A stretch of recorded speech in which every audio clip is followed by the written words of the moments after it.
Prosigns and most commonly used abbreviations in Morse code.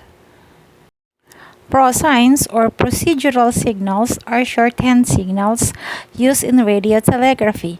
They are special characters made by running two characters or letters without any spacing.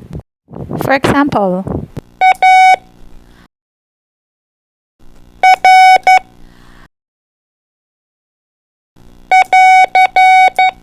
Alpha Radio, dida-dida-dit. Alpha Romeo is a prosign for end of transmission or end of message.